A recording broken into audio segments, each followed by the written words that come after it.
So the next section that we are going to walk through is what it looks like to actually complete a financial report as well as a activity report. So if a subrecipient has a report that is due, they're able to either create it from this pending task section, or they can submit a financial report from this view. I have to remove this amendment because it won't let you, if there's a financial change, submit any financial reporting. So there's some internal controls built into the system here.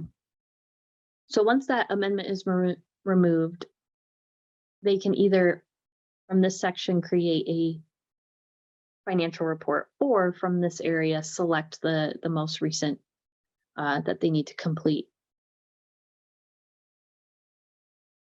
So this will open up a financial report, and this is a standard report that's used across all of the subrecipients. Their reports look the same, and they're able to actually report against each of the budget categories in which they were approved.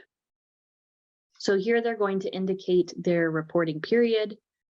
So they have the option to select through that full reporting period and apply it to this financial report.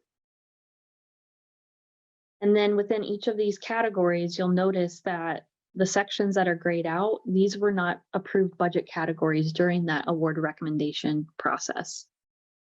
So again, they're only able to report against those approved categories. So a user will begin to indicate how much they've spent in this particular reporting period, and indicate that here in the spend column. And you'll notice that it reduces from that total remaining.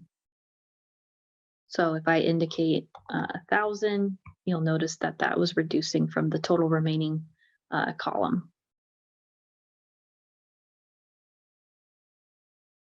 Now, if this is a reimbursement request, the subrecipient will select this option, and it will autofill the total spend here in this field. So they don't have to do the math. They don't have to enter in incorrect numbers. It will autofill in that section here. Now they can adjust this if maybe there's certain, they're indicating the spend, but they can only request reimbursement for a certain percentage or amount. This can be adjusted as well. And then finally, you can begin, a subrecipient can begin to write out their financial report narrative, give explanations of the spending and the costs associated with those, as well as upload any required documentation from receipts, checks, purchase orders, whatever that you may require. This will be provided. The granting agency can give some instructions here, as well as the what they want to include in these uploads.